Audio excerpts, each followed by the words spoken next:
section 12, the 4 options that you have on your place that the planners give out. Welcome back to Senate Economic Development, Housing and General Affairs. And we're turning back again to housing. And Rachel, we welcome you. Thank you very much for zooming in from Philadelphia. Where's Pew these days? Isn't Pew I am in from the DC office. But yes, we also have a Philadelphia office. They focus just on Philadelphia specific topics. But where is Pew headquartered? Yeah, so the original office is in Philadelphia, but the largest office is in the DC area. Ah, got it. Well, welcome, Rachel. We understand that Pew had interest in weighing in on section 11, which is our manufactured housing piece, I think. And that is, my understanding is that is the section you were interested in weighing in on. So I focus on manufactured housing. Or do you have general comments about the person who, our senator who had asked that you testify is not here, Keisha Brom Hinsdale. So if you have general comments on the bill, that would be great. And I thought we were looking for your comments on section 11. Right. So I was told section 11, and my understanding was that it was specific to manufactured housing on just in like background on manufactured housing and kind of what's going on in the country that's related to that and what it looks like in Vermont. Right. That work? Yeah, great. Okay, great. I have some slides, so I'm going to share them. Let me see if I can get it to work. Oh, let me send a request. We're missing our committee assistant at the moment. So if you just talk it through for the moment until she comes. Sure. Well, I want to thank you all for having me today. Let me get myself oriented here. Sorry, the system. It's a little bit of a problem. So I take it your expertise is housing. That's yes. Yep. Yeah, I apologize. I'm having some trouble with my screens. Okay, there we go. Don't worry about the screens. Just tell us. Sure. Okay. So yes, so the Pew Charitable Trust, just as a little bit of background, is a 501c3 nonprofit nonpartisan organization. My focus is on manufactured housing, which is what I'll focus on today, but the Housing Policy Initiative broadly focuses on a few areas, including challenges with access to small mortgages, use of alternative financing arrangements like rent to own and contract for deed, as well as zoning, building codes, and land use policies. And manufactured housing tends to hit on all of those areas, to be really honest. So my goal was to talk through a few different things, what manufactured homes are and how they differ from some of the other factory built homes, current use and shipments in Vermont, some of the zoning and land use state approaches that we're seeing in the country recently, and to the extent that it's useful, talking about how minimum lot sizes can impact affordability for homes. I'm happy to take questions as we go through. So if there's anything that comes up that folks want to chat through, please just interrupt me because I can't see you on the screen. Our committee assistant, Kiara, has just returned. So if you want to share, you can do that. She needs. Yes. All right. Should be putting that. Sorry about that. Let me. Thank you for doing what disappeared. There we go.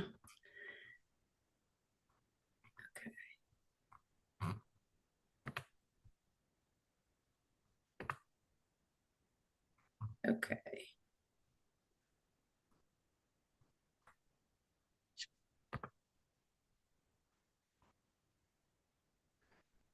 Let me see if this will work. It looks. I'm going to share this and then I'm going to get it into. There we go. Can you see my screen okay? Yes, perfect. Okay, great. So this is what I just talked through. On the right-hand side, I'm glad you can see it now. This is a snapshot from Zillow over the last 24 months of manufactured and mobile homes that were sold in the state of Vermont. So I think it's interesting to see this varies quite a bit by state, that manufactured and mobile homes tend to be somewhat in certain areas of Vermont, but in general, it's fairly cohesive across the state. So just because definitions can be helpful and important, I wanted to flag that people often get confused between mobile and manufactured homes. And so on the left, we have an example of a pre-1976 home, which would be considered a mobile home. This is before we had a federal standard for manufactured housing. And so even though folks tend to call newer homes, they still call them mobile homes. Manufactured homes, like the one on the right, are constructed largely whole in the factory, but anything built after 1976 was built to that current standard of federal HUD code that was put into place, honestly, because there was a lack of consistency and quality in the mobile home space. And there were significant updates made in the 1990s. And then, of course, under factory built housing in general, there's modular housing, which differs in that it's not built to this one federal HUD code, but also can be made as panels, and so is not necessarily as whole and finished as a manufactured home when it's delivered to the site. One of the key differences between a manufactured home and modular, both of them are made in the factory. Both of them have some efficiencies in how fast they can be made. Manufactured homes tend to be lower in cost because they not only have the factory efficiency, but they also have the efficiency of the federal code. So, for example, a home that's made in Pennsylvania could be sold in Maryland, New York, Vermont, whereas a modular home would have to be changed to meet the building codes of each area that it's going in, not even just one state code. Sometimes it's the local building code as well. So that creates a little bit more efficiency and cost savings in the manufactured housing space. Makes you wish we had a building code nationally. Right. So the manufactured housing is the only one that we have the national building code for. But there has been some work on modular, different localities and states working together, thinking about how to create more regional building codes for modular. One of the reasons we started looking at manufactured housing, of course, there's an enormous housing supply shortage across the country, every state, both in metropolitan areas, more rural areas. The challenges differ, but the shortage is significant across the country. And there's especially a lack of smaller and more affordable homes. But we're starting to see developers turn towards manufactured housing to fill some of the lower cost housing shortage. In addition, challenges in this space include access to mortgages, but also zoning that keeps manufactured housing out of single family neighborhoods. There are an array of manufactured home types and styles. So on the top, in the middle here, the white with the blue shutters is a single section home in Vermont. And on the right is a double section home. These are kind of the more standard models that you might be more familiar with. In the middle, though, the brown is something kind of new called a single section cross mod home. These are still manufactured homes made to the HUD code standard, but they're intended to be a bit higher end with usually garages or porches, higher end finishes, and to really seamlessly fit into single family neighborhoods. And then on the bottom, the blue is an example of a duplex where land costs can be especially low because of the efficiency of the build, but you have two different modest size units that are transported, each section whole, and then the roof is hinged and constructed on site or sealed on site. And then on the right, something a little less usual is a two-story manufactured home. This is less common right now because all manufactured homes to the HUD code have to keep that steel chassis in the bottom of the section, even when you're going to put the section on top. It's not real efficient to build this way yet, but there's work being done to remove that requirement, especially if you're building a second story, because it just doesn't serve a purpose. To give you a sense of the difference in prices, this is from the Harvard Joint Center of Housing Studies, where they looked at single section, double section homes in comparison with similar site-built home costs. This was from 2020, so prices have gone up a little bit, but the differences are still very significant, similar to what this shows. So for example, single section compared with a similar sized site-built home is less than half of the cost.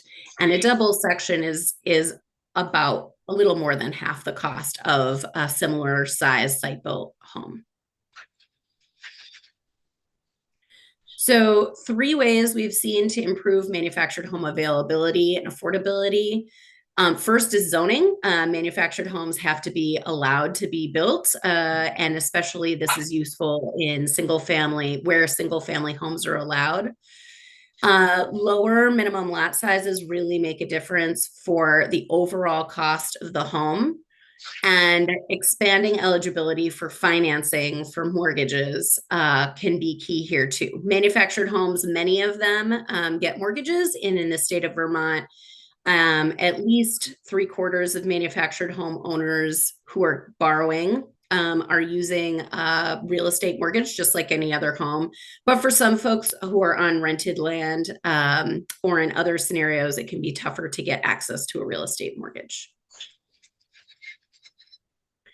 So currently about 6% of the housing stock in Vermont is manufactured or mobile homes. In the darker yellow in this map, those areas are where it's between 12 to 19.9% of the stock. And the light blue at the top corner is where it's 12 to 19.9%. Overall, 6% of the housing stock is about what it is as the national average as well, so very similar to the rest of the country. But this is where you can also see the differences in price. So the Vermont median home value, according to Zillow, is about $380,000, whereas manufactured home values for homes on owned land between 2018 and 2024 was just $175,000, so significantly less expensive. And then for rented land, it was just $85,000 when you're looking at just the home. Shipments, and this is true across the country as well. When we look at the state of Vermont, this graph shows shipments per year. So on the far left, back in 1999, shipments were about 700 homes per year that were going to Vermont. As you can see, that dipped a lot over time, and around the Great Recession was about 100 homes per year. It's improved very modestly, but it's certainly never gone up to the rates that it was in the late 90s. United States production is down by about 1/3 on manufactured housing. And it's likely that this is a combination of zoning restrictions and challenges with access to financing that never really recovered after the Great Recession. I mentioned before, but this might drive it home a little bit more. When we look at manufactured home buyers and the kind of financing they're using and the kind of land ownership that they have, we find that about 79% of folks in Vermont are on their own land. So that's the most common way that people who are living in manufactured homes, it's their own home, their own land, and they're almost always getting a mortgage. The 19% is more like mobile home parks or manufactured home communities. And then there's a very small percentage of folks who are on indirect land. That's a resident-owned community where folks own the land as a cooperative, or on unpaid leased land, that little purple slice, which is usually family or tribal land. So over the last 5 years, we've seen 9 states take up some kind of zoning reform to help manufactured homes be possible to build in more places across the state. Some key examples include Maine, New Hampshire, Kentucky, and Maryland. And Virginia legislature has passed zoning reform for manufactured homes in 2026, and it just waits the governor's signature. One of the most common attributes for these states were that the manufactured homes be treated just like any other single family home and be allowed by right wherever single family homes are allowed. Yeah. Rachel, can we stop you there for a second? This is super helpful. Where we'll probably have to drill down in this slide specifically is maybe, I don't think this is unique to Vermont, but we're making sure that by right means it's actually permitted. It can't be appealed over and over. Like I'm just trying to figure out if you looked at our language or if one of these states really got it right, that it's just this conversation is over. It is the same as a single family home. Yeah, and you're right. The whether or not it works, it comes down to really fine details often, and whether there are loopholes that localities are trying to get around. Looking at the language that you all have in the bill, I don't have a strong sense of whether that's better or worse than any other state. Kentucky has often been flagged as by both industry and nonprofits and advocates as being a potentially really good model here for how they put the language. A lot of these pieces of legislation, I noticed in your bill, it wasn't specific to single family, which is not necessarily a problem, but that's what we see in a lot of the other bills is allowing it where single family zoning or where, residential zoning is allowed. So the link at the bottom, and I'm happy to share the link also, is a paper that we published in 2025 that gives more details about all of these various bills with links to them. So if that's useful, that could be worth looking at. Great. We just have 10 minutes, so okay. Yep, I'm almost at the end. We don't have to get into deep detail here, but I wanted to also flag the Move in New York pilot that is working on bringing hundreds of homes to various smaller metros across the state. One of the things that strikes me here and that also comes to mind when thinking about your bill is that a big component here when we've talked to folks in New York is about the buy-in from that place in trying to ensure that manufactured homes are allowed and are able to be used. And a piece of that we've seen not only in New York, but in other states is having pilots where, 1 or 2 homes are built in prominent places where folks can walk through them and see what they look like. And the buy-in piece of it seems to be crucial for localities not pushing back too much and trying to sneak in ways of preventing it, if that makes sense. Yes, a picture's worth 1,000 words. Yeah. Well, and in this space, I think beyond the picture helps a lot, but what we found is people walking in. Yeah, no, that's what I mean. Yeah. So the last piece I wanted to flag was that several studies have also found that large minimum lot sizes can really raise housing costs. Because buyers tend to maybe not necessarily want or need the larger lot size, but they still end up having to pay for it. We've seen a few localities and states take this on. So Houston and Austin, Texas, Durham, North Carolina, and Spokane, Washington have all cut minimum lot sizes. And then Texas and Maine have also reduced minimum lot sizes in 2025 via state legislation. Just to give a high level sense of how much cost of the lot can really make a big difference in housing costs.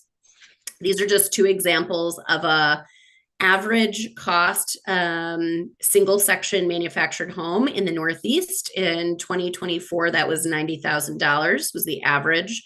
But here on the scenario one, we've got a land cost of 25,000 versus a land cost of 200,000. Giving the total home cost, of course, is very large. But one of the things that's very important to folks in affordability is really whether they can make that monthly payment consistently and feel really comfortable with it. So when you have these different land costs, the monthly payment differs by quite a lot, with the scenario one saving more than half compared with scenario two. Yeah. Key takeaways: manufactured housing, we know, is an important source of naturally occurring affordable housing and is one of the only ways these smaller starter homes are being built across the country. There are some key opportunities to expand shipments and fill vacant lots, residential neighborhood use and subdivisions, essentially using manufactured housing like any other single family home, but at a lower cost. And states, many states are starting to take this on via zoning changes at the state level instead of at the local level. As a result, we see developers starting to use manufactured housing more. And lastly, the minimum lot sizes can really help preserve affordability. And honestly, when we look at, the mobile home park, which people talk about as being especially affordable, a piece of why that comes off as very affordable is because those lots are so small. Whereas when you're using it like a site-built home, if the lot size has to be very large, that inflates the cost quite a bit. Right. Thank you. We've tackled lot sizes in our other bills, not, Sure. but questions for Rachel and Keisha. So one thing you briefly touched on, Rachel, is something we've agonized about in committee for several years, which is land banks. And maybe this is us reaching out to New York housing folks about how that's working, but Michigan is so great.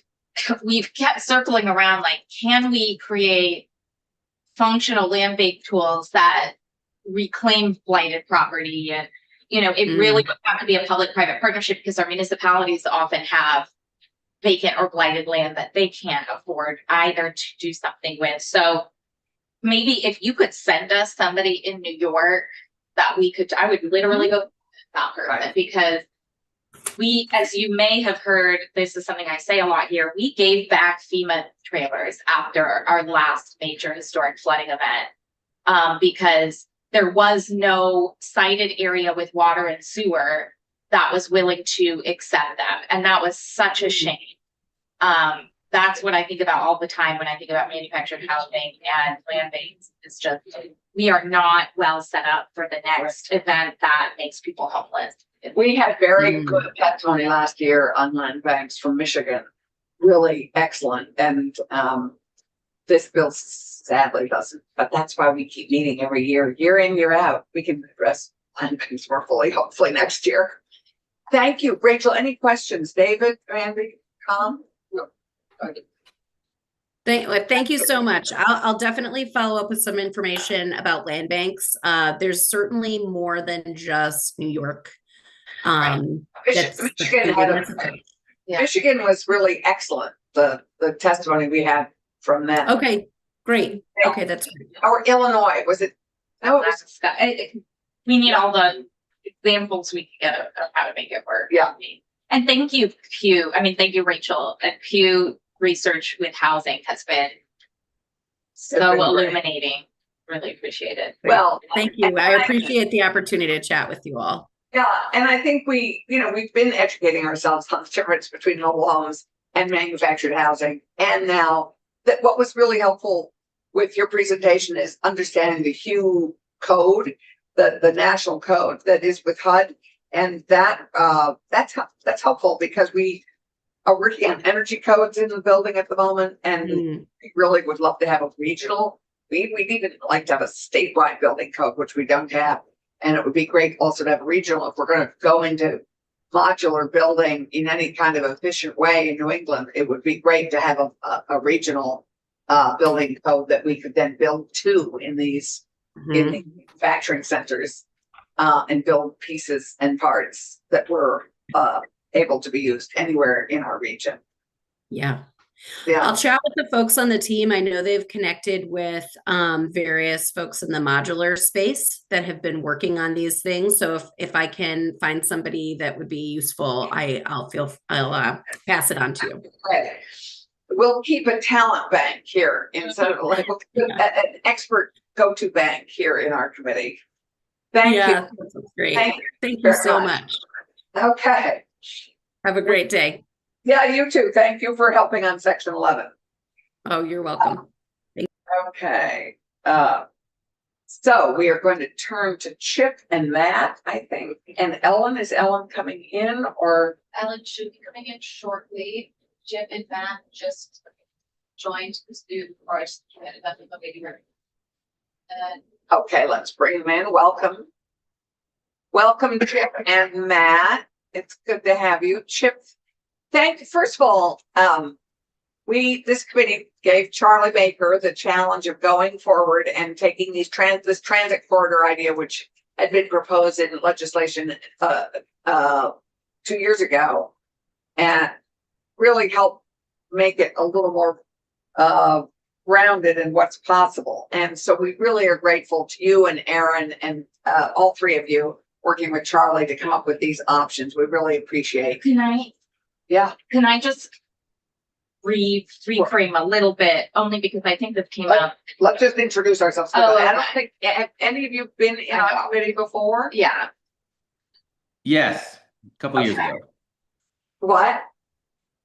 Yeah, a couple years ago, I think. Oh, okay. So we have some new players here. So why don't we just quickly introduce ourselves? I am Tom Chittenden and represent the southeast area of Chittenden County. Hey, Sharon Hinsdale, same district. Allison Clarkson, Windsor District. Randy Brock, Franklin County and Northern Grand Isle. Good morning, Dave Weeks, representing Rutland County. Great. So Keisha, you Yeah. thought, and then let's. So, and I don't cast aspersions on anyone for like continuing to knit phrases together. We've packed a lot, but our initial effort on transit corridor was different than our work to try and make quadplexes by right in areas with water and sewer, served by water and sewer, along water and sewer.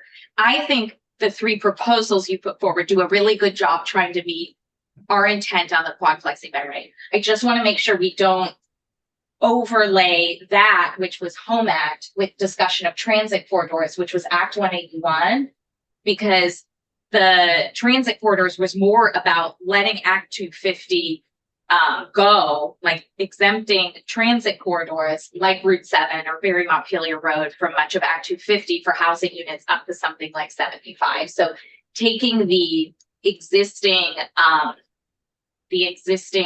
designated areas, which are still poorly defined at this point, unfortunately, going into the end of this session, and saying they're not always a circle around a downtown. They're often a rectangle, between two communities. So I love to work on transit corridors, but unfortunately, I don't know what DHCD is doing. They're coming in, frankly, but what this group has done, I think, effectively is look at our quadplexing by right along water and sewer and how to define what we mean by along water and sewer. Yes. And I'm Chip Sawyer, Director of Planning and Development for the City of St. Albans, and I'm the Vice President of the Vermont Planners Association. And I'm joined by Matt Belanger. Matt, you want to introduce yourself? Sure, I'm Matt Belanger. I'm the Planning Director for the town of Williston. I also serve on the Vermont Planners Association Executive Committee and chair the Legislative Committee. Yep. And just like Senator Clarkson and Senator Rom Hinsdale said, there was one provision in Section 12 of S328 that was, I think, adding some clarity to what we would define as a water and sewer area, using a quarter mile as a measurement. Some folks, myself included, were a little alarmed, thinking that might be too broad. And then Charlie Baker from Chittenden County Regional Planning Commission volunteered to try and figure out what the legislative intent of the change was, and was assigned the mission by Senator Clarkson to come up with some example language.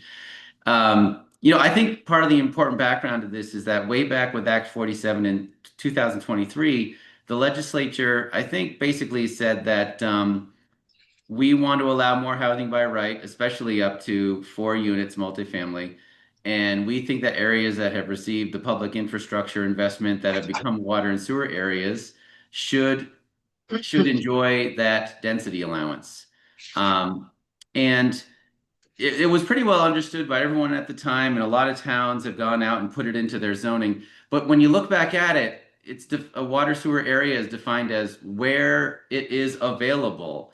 And in retrospect, that could be interpreted widely differently. And as all the provisions in state statute having to do with zoning, the rubber hits the road when a community and a DRB interpret what they think that statute means and then writes the zoning and makes decisions. And sometimes there's a lot of gray area and room for interpretation. So we, and Charlie and we, Aaron and Matt and I, as we brainstorm with Charlie, we're trying to figure out, well, what is the problem here that we think is trying to be solved by this language change? And we heard about a couple situations, I think both of them in Shelburne, where there were cases where someone wanted to build a quadplex on a parcel that's near water and sewer.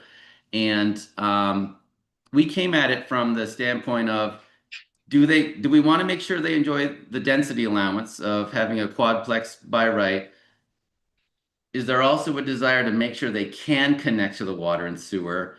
We're going to leave that one for last. So one of the first, and Senator, do you want me to share the document, or do you have it all in front of you? We all have it in front of us. So Charlie's option number 1 just goes straight to the point and says, you know what? If you'd really like, say you have a farm family that owns a large tract of land. And as we know, every once in a while in Vermont, these families will sometimes subdivide up a couple housing lots. They might use it for their family, but it's also a way to make some money off of their land. They continue to farm the rest of it. Do we want to make sure that these types of folks, or anyone really, can build a quadplex or get started building a quadplex under zoning? There are a lot of other factors that determine whether or not you can actually build it, but do we want them to have the ability under zoning to build a quadplex by right? So Charlie's first suggestion is in that section of chapter 117, just change duplex by right into quadplex by right. Now that would have a lot of implications, and there are a lot of other local planners that we haven't spoken to about that, but that's the first suggestion. There are a lot of other things that will determine whether or not you can build that quadplex. Do you have the septic capacity? Do you have the well capacity? Can you connect to municipal water and sewer? Are you somehow triggering Act 250? All sorts of different things. But that was one suggested change. Not quite sure that's where the legislators wanted to go with it, but that one got right to the point. So that would be irrespective of water and sewer areas. It would just be across the state. I'm not sure that's fully the intent. I think we were going to what you originally said, which is where water and sewer are available. And because this really would allow quadruplexes anywhere. Yes. With stations. So, I mean, I love this, but let's say this sort of doesn't make it across the finish line.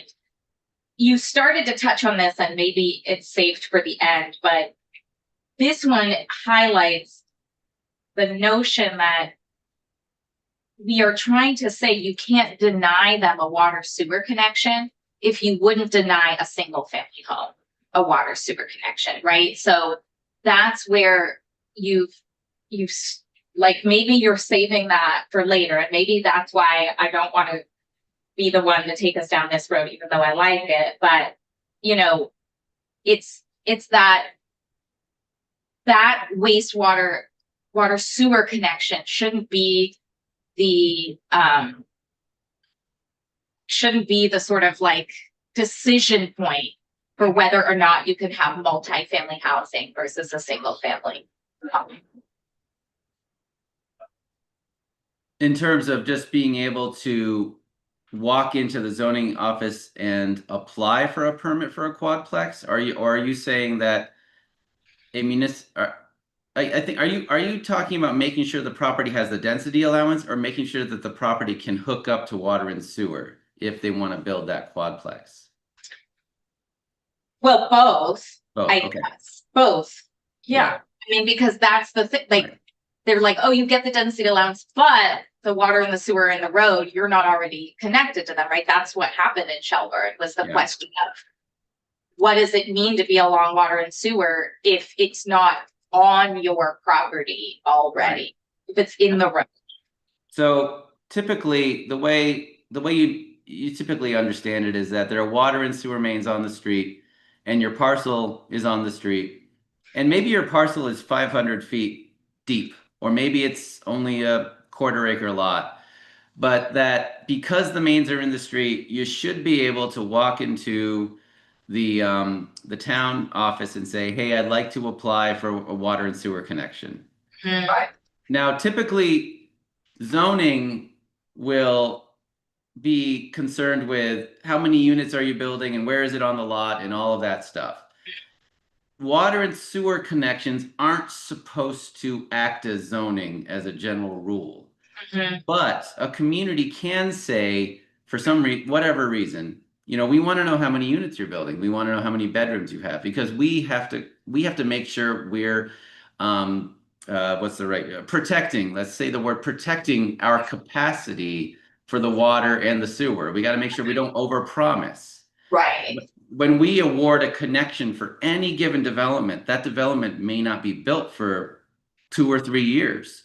So as we hand out these promises of connections, knowing someday the shovels will break ground and you'll make the connection and you'll build it, we got to make sure we don't promise too many. And I But think you're aware of our other lovely Shelburne example of being appealed over and over again on a multifamily housing project in a former bowling alley, and we ended up with a car wash. So the question in my mind is, do these regulations actually make sense to steer us towards valuable uses that may use some water sewer capacity, probably less than a car wash, or do they just allow for appeal or denial until we end up with a lot of Dollar Generals and car washes, frankly, instead of housing? right. I mean, I think typically there's not an appeal mechanism for a water or sewer connection. It's typically zoning. Like, I would appeal, I don't want that multifamily housing next to me, I'll appeal that. A car wash gets proposed, and it doesn't really bother me as a neighbor, but maybe it will someday. It's But more in the that end- they didn't have to go through Act 250 Right. Yeah. and because Yeah. it was on commercial, Right. which is other So I problem. think the proposed change of making sure it's clear how close to the water and sewer lines you are Right. to trigger the water sewer area definition in chapter 117, which then triggers the quadplex by right provision in Right. chapter 117. So- Right. And then I think what we'd advise is that a community still gets to use its general guidelines for when it will promise that water and sewer connection based on its capacity. Typically a It has to, developer. on capacity, I mean, because sadly, many of our towns are facing capacity Yeah. limit. Right. I mean, we So can't maybe- build anymore in Woodstock because we hit our capacity at the moment on our water. So if we go straight to Charlie's option 3, which is saying a quarter mile is a long distance, there are some, and I'm not an expert on this, but I know especially for the drinking water state revolving fund out of DEC, they kind of use a rule of, if you're within 500 feet of a water main, it's considered feasible that you'd be able to extend it as a service into a parcel. So that's why Charlie went with 1,000 or 500 or 100 feet. Right. Say within 500 feet of water and sewer lines, and let's assume these mean distribution and collection mains, right? The actual municipal ones. Now, if you have a parcel and there's a portion of that parcel that's within 500 feet of those water and sewer lines, then that portion of the parcel should enjoy the quadplex by right provision of Act 47. We should get. But the road rule is 1,200, so that's what I'm gonna advocate for, is 1,200. I mean, 1,320 is a quarter of a mile, right? So that's what I proposed, which I don't think is a problem, frankly, at all. It's actually quite a bit. I think that the chart, they're recommending less than that. Well, they're recommending less, but then we get into incongruency again with Act 181, which has the road rule at 1,200. But that's not water and It's sewer. 800, but then it's 1,200 if it's a network of roads. It's 2,000. It's 2,000. So we're at 2,000 with the road rule, if you're talking about a network of roads. But that's not water and sewer. That's a road. But that is where you pile on all kinds of regulations that don't talk to each other. Are you saying you would prefer that it's a longer distance or that it avoids that road rule distance? That it's a longer distance. Yeah, I think what When you she's say saying- 2,000 feet. What I think she's saying is that it be consistent with Yes. the road rule. And that Act 181 and the Home Act just be consistent. That's what we're facing right now, is that we are doing a push me, pull you But, to every community with our maps. right, but a road, it is not necessarily real, a road is quite different from being able to hook up water and sewer. So what the Wow. road envisions is, let's say it's 2,000 feet, you're going to a place and then you're gonna be doing a septic and well, Okay, as opposed to being 2,000 feet from a water I mean, that's a but your road is huge- not very valuable if you are denied a water sewer connection. If one Oh, exists in the road absolutely, that you're. I don't agree. I mean, you could have 2,000 feet to a property that then is assumed is gonna have septic and drilled well, not water and sewer event. But if that home is 2,000 feet from water and sewer on the main road, That's a huge, huge cost but to the property developer to the property owner, right? or to Chip, right? Or for the kinds of things that we're actually trying to do, which is multifamily housing. Yeah, I mean, there is an elegance to using the same numbers of road rule for sure. It does widen what a lot of communities might have thought the water and sewer area was. But if we're limiting that just to the quadplex by right provision, it's not exactly a Pandora's box, because there are a lot of other factors that determine whether or not development would explode on this parcel. You need a developer who wants to extend the water and sewer service.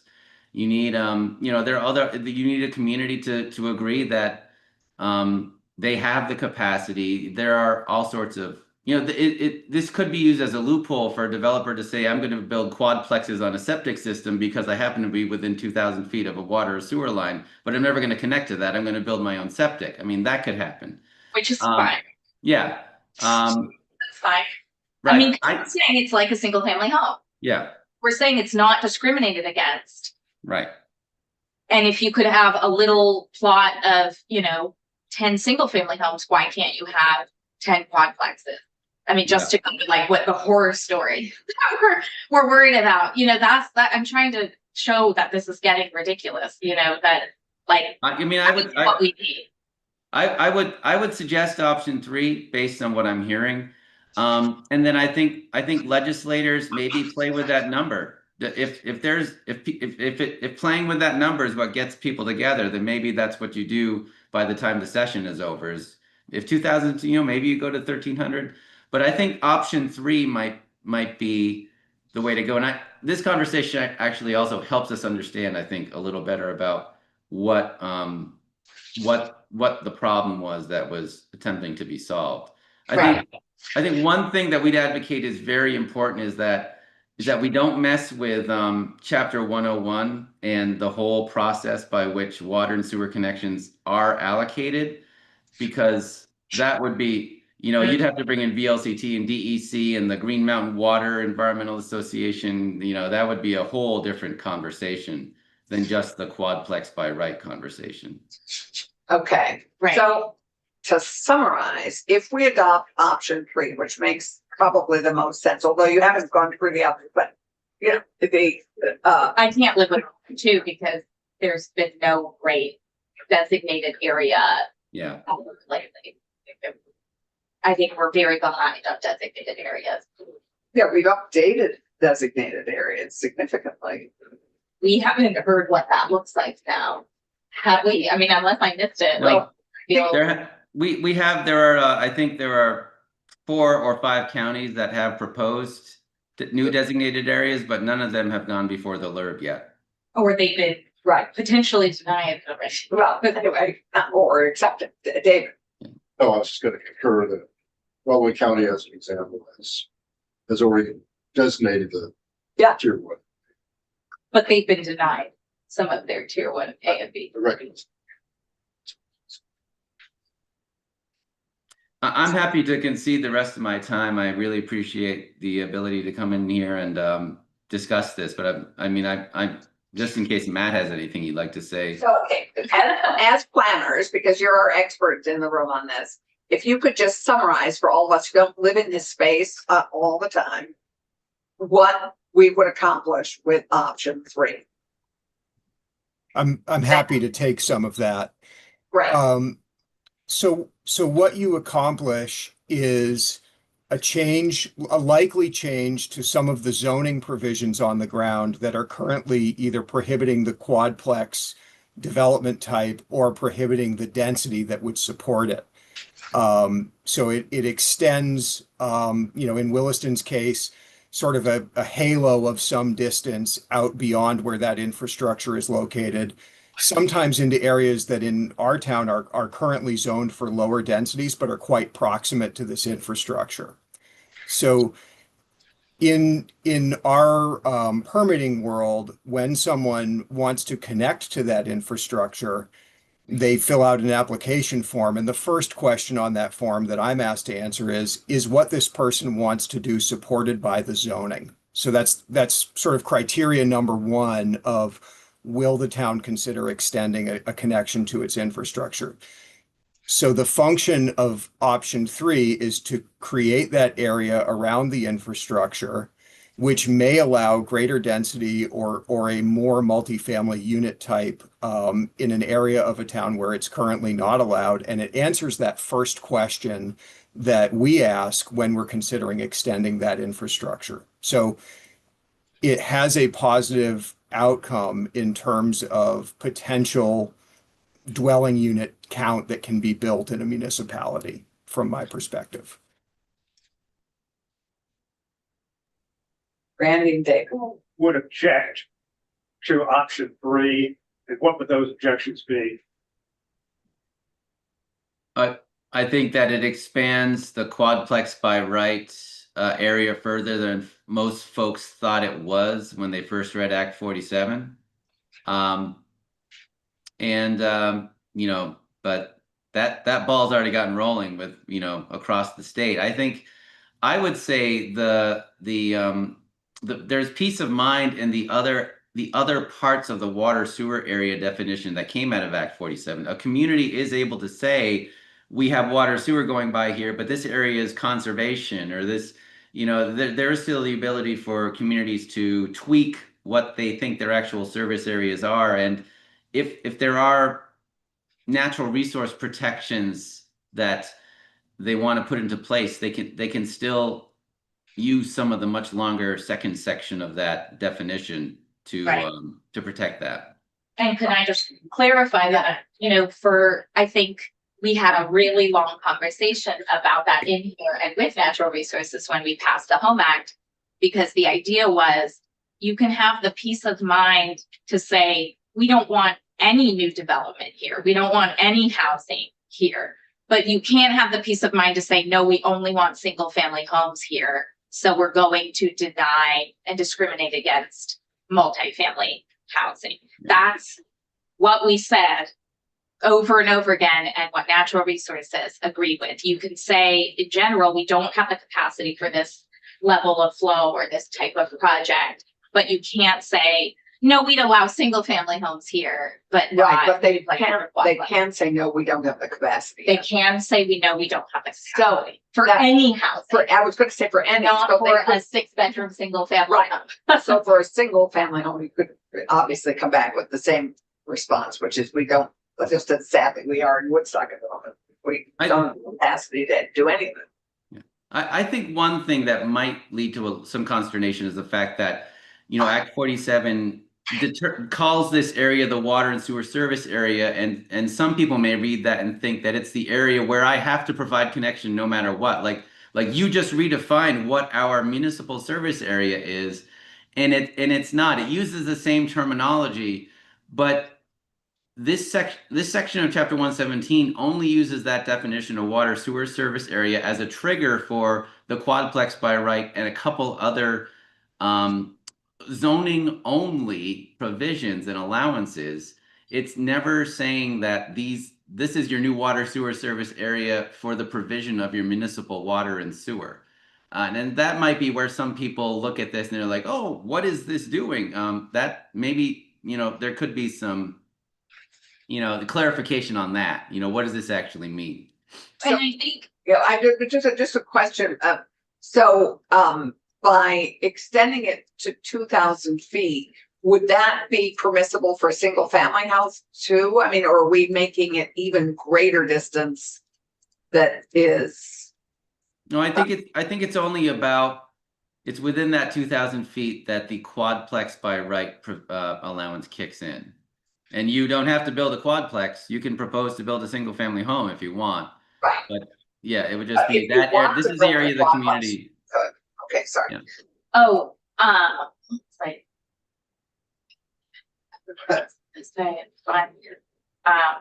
So we have our Like legislative option. council here, and then maybe this will help. We'll get Ellen. Do you have any? Would you like to join us? Do you have any thoughts on this?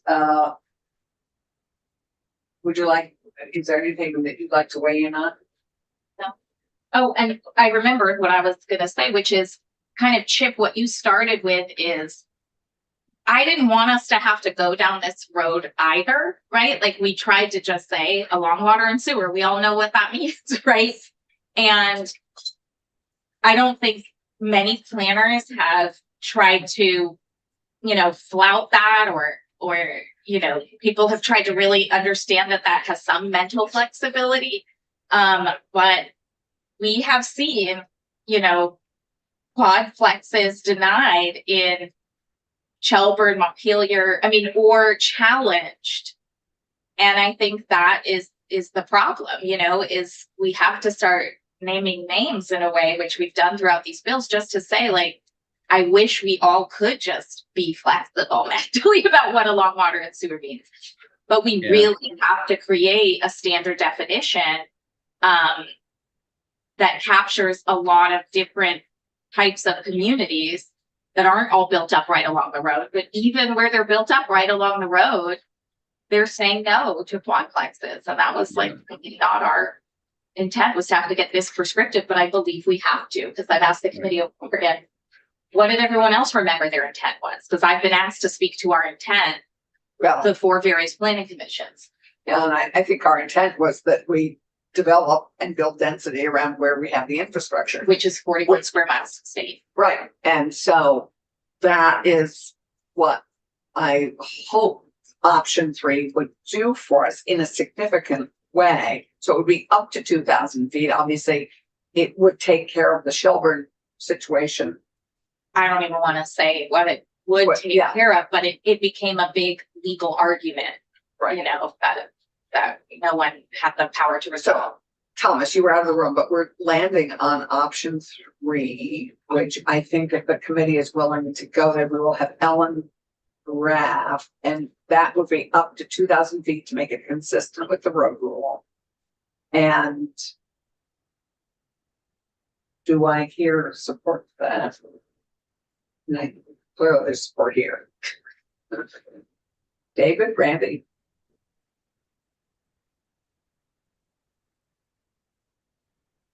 Good. Do we have Ellen drafted and further discuss it? And could we're getting Everyone perhaps further discuss it. I'm not overly comfortable. Well, Tying it to the road rule doesn't necessarily endorse the road rule, right? So if we No. did this, the road rule could still be repealed in the future. This would just be using I the think some- distances of the road. some- it just makes it consistent, which is, I think, the objective. Right, and I guess like, then let's make sure we're having the same argument, right? People don't like the road rule because it limits what you can do after 2,000 feet. So if you don't like the road rule, then let's at least give them the 2,000 feet to develop up to a quadplex, because otherwise you do end up having a more limiting effect than the road rule. Which if you now are a community that's dealing with Home Act and Act 181, and you're told, okay, there's like bear habitat here, and there's, you know, some other corridor here, and Right. now you're limited to 500 feet. You have municipalities who frankly are annoyed at the state's constant interference with the little things that, from their perspective, that we do, such as telling them what can be built where. Mhm. And there's, I think, considerable objection to that, as you can tell by the number of appeals and as well as just the big comments. So that's probably the first issue. Well, I mean, it, in a way, it's why we did the Home Act and then Act 181. And I agree, we need to fix Act 181, because our promise was, we are gonna say you can't be so limiting as to have a patchwork of 252 rules about where you can build. But we are also gonna get out of your way at the state level. We need to get out of the way at the state level, but we do also need to try to be consistent with Well, both. this is not necessarily getting out of the way when you add quadplexes. Because there's some towns who believe in the character of the building and the allowances that they've made over many, many years, and now But I think there's a remember, perception that this is they- 41 square miles where we have water and sewer that the federal, state, and local government have all paid for. Yes. Thomas, go ahead. Well, These are, Let's see what it's this a looks like. precious resource. I mean, it's a precious resource. that I It, think. it is a precious resource that we want to take full advantage of, but in a thoughtful way. And Randy, I'd remind you that every town, as Chip said, every town is still able to identify areas that are precious, that they want to protect, that are park, Right. that are conserved areas. It's not like this is just carte blanche, 2,000 feet. Not to mention, And I just wanted to say, having done this, it's incredibly expensive to bring water and sewer, a connection, 2,000 Well, feet to a project. that links to my next point, which is the third bill we passed was CHIP. Right. And was We're- ensuring that we are giving money for infrastructure and that it can be used to actually get the infrastructure. And the housing projects we're talking about are gonna be 10 to 40 units where it's very expensive. I mean, that's literally where we had the press conference that we attended in Fairhaven. Probably gonna be 50 units on a racetrack next to water and sewer, where it's going to otherwise be too expensive to get the water Right. without CHIP. Right. All of these have to work together. So I think to move this forward, as we have to, because we're needing to vote this out in the next few days. I think for this iteration of this bill, we will probably move to option 3. And Ellen, as you draft it, Chip and that, if you'd be we'll put you in touch with Ellen, would that be helpful? You're already in touch with her. And to do the next draft, which we'll look at in the next day or so. One question for Chip Yeah. also is, based on your role with the Association of Planners, what do the planners feel about this? Is there a consensus?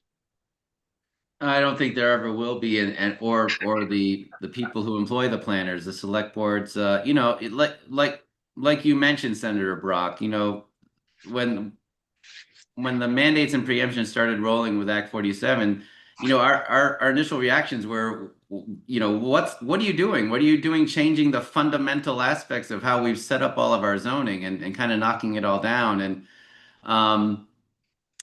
yeah, I would say that I don't think there will ever be a consensus on this. I still think that whether it's spoken or not, those who make the rules or those they work for are still going to prefer that some areas not be as dense as having quadplexes. But I think another thing, something we talked about when we were brainstorming with Charlie, was that, you know, no matter what a statute says, the rubber hits the road when the community writes their zoning, and they might still write it in violation of some aspects of the statute. And even then, a DRB might make a zoning decision that doesn't quite follow some of the new density allowances that came out of Act 47 or Act 181. And oftentimes that's another reason why decisions can be appealed. Sometimes decisions are appealed because someone says the town got it wrong. And, Right. really the only way to correct that is in the courts through creating precedent and saying, yeah, and to keep, fortifying that this is what the statute says, and this is really the way you're supposed to do it. And sometimes it's done in a town by town basis, unfortunately. Yeah. And if I could address that, having been in a town that went through this question of what did the legislature mean, multiple sides spent hundreds of thousands of dollars on legal opinions before going to court, right? Like it was like, can we resolve this without an appeal just by having legal opinions go to the select board so they can be, kind of clear on what they think our intent was, which felt like a lot to be living in that town, but then if you get past that and we just say, appeals are important, but we are getting into very expensive territory when I'd rather we just say what we meant by a law of water and sewer. Right. And so I think Well, there's a balancing act here, because there's also, you represent the people of your municipality as we theoretically represent the people of the state. And more you see concern at the municipal level that you've got a few people in Montpelier who are telling us how to use our own land and insisting that we do so and pressuring our local officials to go along with it. Well, And my question is, from what you hear in the planning community, is that what you hear, or do you hear something different? I actually wonder if in my community, we are 100% water and sewer. So this change doesn't really affect us. But in Williston, it's a different story. I wonder what Matt have to say about that. Sure. And I'll just say I'm speaking from my own experience and not providing any sort of opinion of the town, but Chip is right. Williston has a sewer service area, with a defined boundary in our ordinance. Our zoning and our land use designations in our town plan also follow that boundary almost perfectly. So the effect of provision like option 3 is that we do have some places where there's water sewer in the road, where currently the town allows significant density on one side of the road and does not allow significant density on the other, and allows quadplexes on one side of the road and duplexes on the other. So the town's zoning would be modified by option 3 and would allow a unit type and an amount of residential density greater than what is currently allowed in the town zoning. But that boundary isn't just about quadplexes versus duplexes or units per acre. The zoning district and the land use designation on the non-sewer side of that boundary has greater clustering requirements. It has conservation design requirements. It has a lot of other things that fulfill the goals of the town plan. And so whether it was when Act 47 came through or Act 181 came through and our community was starting to wrestle with these provisions, I think our experience was similar to a lot of communities. Experience of planners was similar to a lot of community planners, that our municipality had used residential density and unit type as a frequently used tool to do a lot of other things. So there was concern about losing character in our historic village. And from 1986 to 2007, the town went from 6 units per acre density down to 2 units per acre density, really as a proxy for trying to do other things that probably could have been better addressed through other types of zoning, whether they were design standards or historic preservation standards or whatnot. And similarly, in our agricultural rural areas, density and unit type has really kind of faded to the background over the last 20 years as the town has really focused in on what it's trying to make happen in that district, but conservation, preservation of a working landscape. And there are lots of ways quadplexes can work in a working landscape. There are lots of ways that relatively dense things, in Williston's case, on 25% of the base lot area, because we have a 75% open space set aside in that district, that's still going to be true even if we allow that greater density. And so we've really gone through an evolution to the point where the kinds of preemptions that are happening in Act 47 or Act 181 or this option 3, yeah, they change some of what the town zoning allows, but they don't change the town's fundamental achievement of its land use goals and its comprehensive plan. So that's my perspective. Williston is doing such a phenomenal job. Attractive, affordable housing. Like, thank you. I don't want to miss the opportunity to say thank you. I am biased because they're in my district, but Yeah. you really are a model for the state. I love what Williston's been doing, and you're just doing it really well. So bravo, Matt, for everything you do. Yeah, well done. How long have you been the planner there, Matt? I've been with the town for almost 18 years, and I've been the planning director for almost the last 8. Great, well, bravo. And I just Thank you. appreciate what you said so much, because I do want to remind people, when we passed the Home Act, Burlington didn't allow duplexing by right. Yeah. Burlington limited duplexing. I mean, like, That's right. we had a lot of single family zoning, and it's going to take a while for people's mentality to evolve, that it's okay, to have multifamily housing, and that it's not ugly. It's not, doesn't ruin the character of a community. You can do it well, and you still have the tools to do that well, is our hope and desire and intent. Back to Senator Brock's question, I think that when I was first coming up in planning, the position of the state was to affect change through a lot of outreach and education for planners and zoning administrators and whoever's writing the zoning at the local level. And just like Matt said, in the city of St. Albans, we were using density as a proxy to control or preserve the built character form of our historic neighborhoods. And Act 47 kind of basically took a community's ability to use density as a proxy away. Now, back in the old days, the way we would have approached it is we would have said, too many communities are using density as this sort of proxy. We're going to roll out a whole bunch of educational materials about design review and other things that you can do that are built form-based codes. Form-based codes, a great example that control the built look and feel of your neighborhood. And then you can detach density from that. And it would have happened over time, very slowly, a patchwork.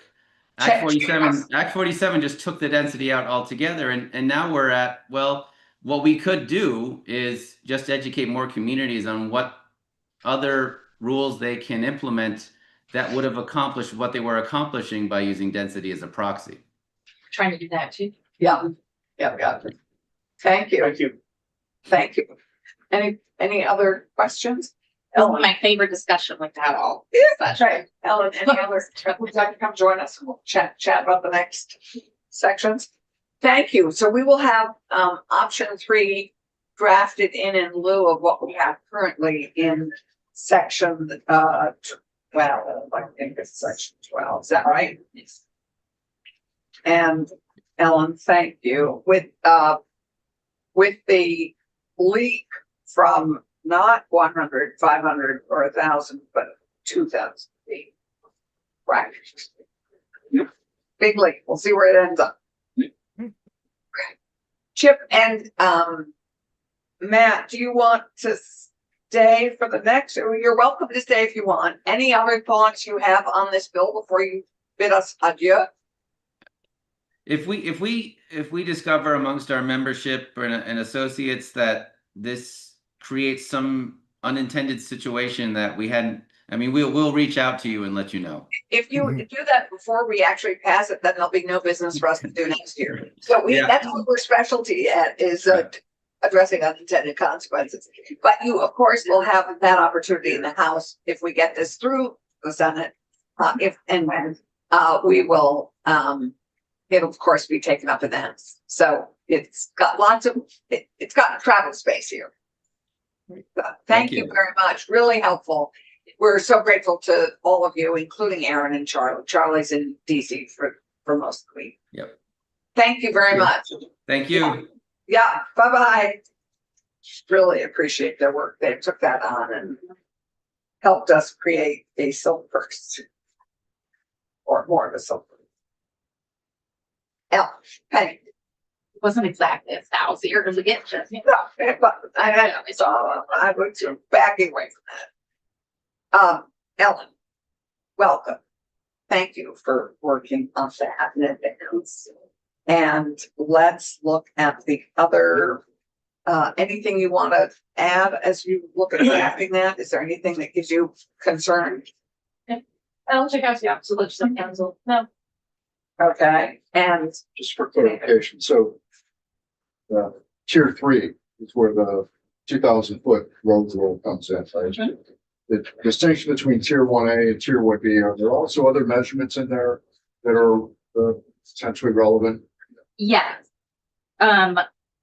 Well, when they come into play is the exemptions we wrote in, which Right, I right. hope would, I'm just Well, we're looking hoping for that those other it was a quarter, distances. so someone's gonna have to, Ellen could actually probably That's help. it, that's all. A quarter mile from certain, a quarter mile from village centers and half a mile around downtown or something.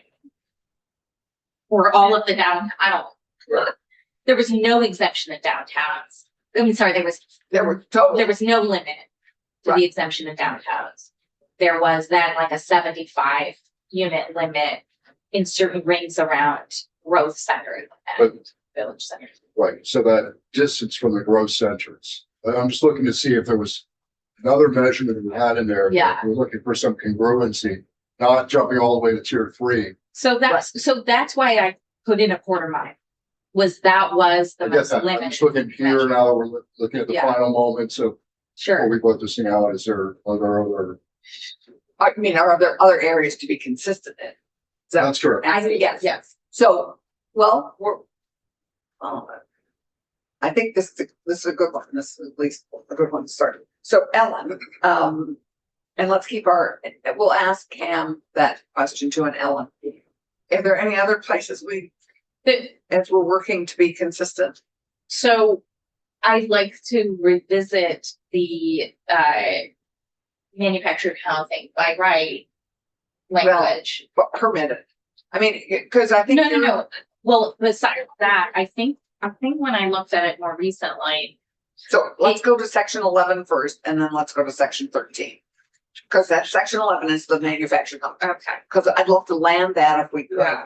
I think we're looking at option 3 for section 12. But let's look back at that's what we just heard from Mhm. you on section 11, which is basically gives the green light to manufactured housing. I don't have it in front of me, but I think I'm trying to correct something I may have done unintentionally, which Senator Weeks highlighted, which is we are trying to allow manufactured housing by right, not mobile homes by right. Does it say that now? I didn't hear a very good distinction in the Pew summary, that They're, presentation. they're both Oh. the HUD. I mean, they're sort of interchangeable in Right. terms of the So I'm HUD. not, I know the language is very specific, but I'm not sure it really has the intent. But I thought they did. I thought it was defined pretty differently. It was. I don't think they're defined. modular housing. Modular housing was used interspersed in that presentation. But modular housing is different. Manufactured housing and mobile homes have the same code. I mean, she was trying to, I don't know. they're the only form of housing that has a national code. And they are different in that manufactured housing can be used as a kind of building blocks to create different housing looks, as we saw. Can we pull up that slide deck? That slide? Yeah, that would be great. Because I think that's going to be a really important thing I'm not disagreeing with Senator. Yeah, We no, wanna I make appreciate sure- it. And I want to make sure the language that we're clear on. And for those who don't know, we've spent 2 decades trying to define what a mobile home is, because Well, a mobile home is able to be moved. exactly that changes. But I don't know if that's unique to our definition of a. I don't even know what how we. Ellen, this is your section. So how can we clarify in this that we're really addressing manufactured homes and not mobile homes? I think the language. I thought the word mobile home was still in there. So if you're on page 21, We're on page 21 and 22. yeah, so this is a pretty old statute, so I don't have legislative history off the top of my head, but what it reads is that no bylaw shall have the effect of excluding mobile homes, modular housing, or prefabricated housing from any district in the municipality. So Okay. it goes, and then it does go on to mention further, they may establish specific standards to regulate individual sites within pre-existing mobile home parks. And then further down, mobile homes on existing lots. So there's discussion of mobile homes, modular and prefabricated housing. But not Right. manufactured,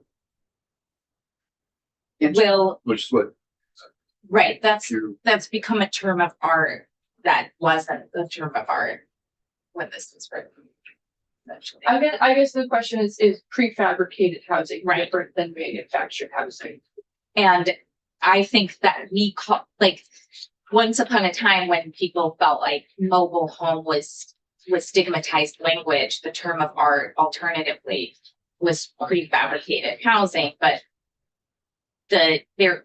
as long as we still have that second sentence distinction about what a mobile home is, which is not tethered to the ground in the same way and faces different regulation than Senator Weeks, it should address what I heard as your concern, that you can't simply plop a mobile home anywhere without consideration for water and sewer and habitability. But you can put prefabricated housing anywhere with. Does it bear getting up to 5? I'm not sure. Chris, I think Cameron has been working with you on other statutes. I don't know. I hadn't heard about this issue before, so I'm happy to hear more. I could just ignore it, but I wonder if those other states have a different definition. I mean, this is the problem, is we've worked for 20 plus years to try and do these definitions, and I don't want us to completely rewrite Here them. is, I think, all that Rachel had on the differences between the mobile and manufactured. Well, but I'm sure each state, that's the 9 or 12 states that did something, probably have different definitions than we do of what manufactured housing is, or prefab, or she alluded to it, she did. exactly. But it's not here. And it's kind of in her lane, maybe. But I don't think it's. And we could certainly ask her, we could ask her for if she has a definition that they have worked with in those different states. alternatively, do we just add manufactured housing in as a current term of art to this list? I'd be fine with that. Oh, I was gonna say, where's the over? It's like, because I've lost it already once today. Well, yeah. And Like that. okay,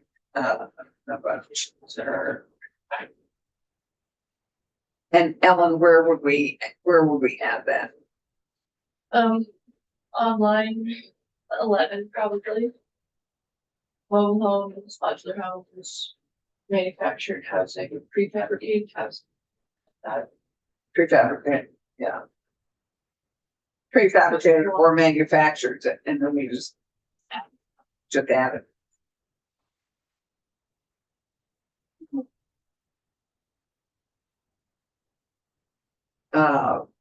So the intent of the section, just to help me out, is really to allow mobile homes, modular homes, prefabricated homes, and manufactured homes anywhere by right. Permitted. With Permitted, well, yeah, if there's the necessary whatever.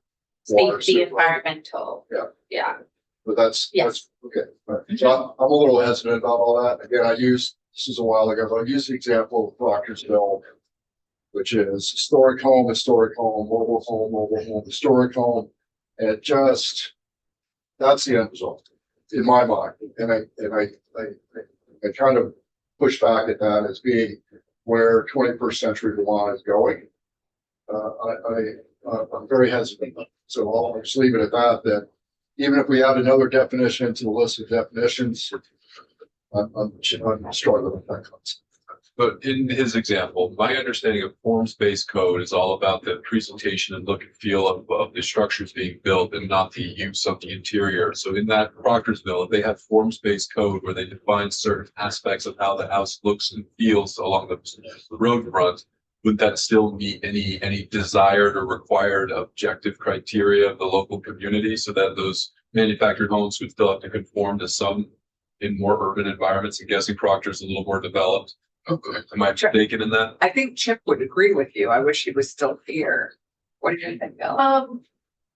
Potentially, I don't know the level of distinctions they include in those codes, if they have distinct codes for. But I think this I think inserts all Well, this language. but Well, it says to the same terms and extent, and conditions as conventional. it has to conform to the conditions of the town. And I don't know if Cavendish has something. I mean, we'd have to, we can quickly find out, but I'd be curious to find out what. No, I'm not Cavendish- using it as an example of, I'm using an example of optics, Yeah, not necessarily an appreciate it. example of zoning, real zoning, whether they do or don't. The end result is it's there, it's been there for decades. A long but time. It's, But just to further example that, so your interpretation of that language is that the communities would still have requirements on the optics of these manufactured homes. They'd have to conform to requirements Whatever about they new require. levels. I mean, that's what we have in South Burlington. Sometimes required 2 stories. If they already have those kinds of Yeah. codes in place. Yeah. It sounds like Proctorsville doesn't. Maybe they do now. Well, I don't know what Cavendish has. We can find out. It's, Proctorsville is a hamlet in Yeah. Cavendish. Oh, okay.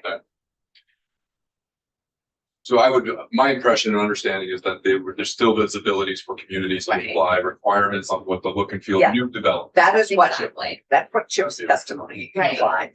We can confirm that. As for existing development, if the house burns down, I don't know if that's still the same. Right. Maybe where you're If- concerned. Think with. if the standard's there, the standard's there for a rebuild. If you're in one of the 40% of communities that doesn't have zoning bylaws, then if you own your land, you can probably do a lot of different things that we aren't touching here anyway. So that situation would exist with or without the law if you don't have zoning or. I would suspect most developed communities are the ones that have the developed bylaws. I don't know what Proctor's plans or not. that was Proctorsville. Okay, key piece of information. I figured I could just Google it. No, the town of Cavendish does not have any zoning. So they don't have in place probably what Chip was referring to. Vermont does not have local zoning ordinances or subdivision regulations. So then they already have no basis to deny whatever. Right, I get that. I'm not Yeah. using it as a municipal challenge. I'm using it as a. No, it's a visual. Like, this is And I appreciate where we that. end up. Unless, of course, they enact it before it's built, becomes. But Not beyond the realm of possibility. without those local rules right now, could that already happen? It's like maybe- Yes, it already happened in Cavendish. Anywhere you don't I have think- zoning, you need- I think without zoning, you Yeah. get what Right. the visual example David is bringing up in Cavendish. That in Proctorsville, in the hamlet of As Proctorsville. established earlier, I've got a bit of South Burlington bias, and I'd be happy to show you that in South Burlington, we have forms-based code. My understanding, and I'm gonna talk to the planner afterwards, that even with this requirement, those rules still applies. They have to be very strict. Well, it says notwithstanding, right? I mean, this not Yeah, but it's standing any it's existing. kind of a direct challenge at that. That's the whole point. Is it's a direct challenge. And No. why should a community establish such a standard at the exclusion of being able to introduce mobile homes, modular homes? prefabricated homes. Actually, And bring it to my point about what I understand about forms-based code, it's focused on the look and the feel to the street, meeting street standards, and not what's actually in the building or used in the building. So what I'm hoping this is getting at is if the building is pre-constructed, fabricated, manufactured elsewhere, that you can't object to, you can't restrict it, but you can still require it to be second stories, have Right. a front You can- deck, you can have a You setback. could require it to conform with whatever the bylaw or ordinance is in that town. Yeah, forms-based code. Which is part of the conversation in natural resources right now. I'm not speaking confidently, I'm just trying to understand, but I will take this as an action. I will speak to my planners to, if this is where this language went into effect. So let's Apply. clarify that, and maybe we could, is there any language we could add that would clarify that for us, or is that what this language implies? What things do you want? I want to page We're on page 21. 21.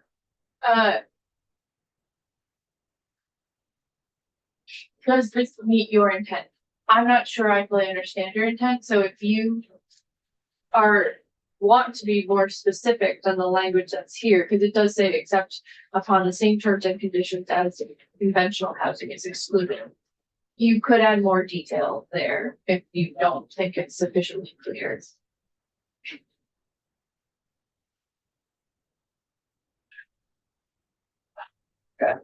So let's put a pin on this, because we need, I think we need to confirm that all town code zoning would apply, but these would be permitted. So let's move to section 13. We have 15 minutes before we have, we do a shift, the canvas. I think we're gonna look at section, let's figure out how we forward on this, but let's look at 13, because I think you have new language on 13. but the union. Yeah. Union, Yeah, we have new language on there that, And to be fair to Ellen, she's representing kind of three ledge council people. Yeah, no, I just want to make sure, I can't remember. They- who they drafted moved what. today. but I think our question, a question for you is, does what we understood Chip to say and what Thomas is reiterating, is that implied and is that included in all this intent language in the except provided in subdivisions? In all that language, which we don't necessarily fully know. I think so. I don't have a lot of experience with form-based code, so Mhm. I can't answer that. So Okay, so we need that answer. What? Sorry, because I don't know, like, that's a conversation that's Bill Holmes wants to have because they're proposed some version of a code toolkit, Right, let's say, that natural resources is looking at. I think Right. that's premature without communities having some. completely agree with you. So let's look at union labor and see if we can get to a yes button on this new language. is it, It's not because I didn't have permission, but I can form it up. do you, I sent, I haven't had a moment to look at it. yeah, So let's just look at it. Sure. And see if it works. okay. I can pull it up. Yeah, sure. So, it's like on page 24 of draft 1.1 is section 13, union labor. So, there is language here. I have redrafted it slightly to include references to 45 units or more. And to also, it's union labor or, labor using the prevailing wage. So, it's slightly different. And then I think there is another language proposal that could maybe just be more succinct than mine is.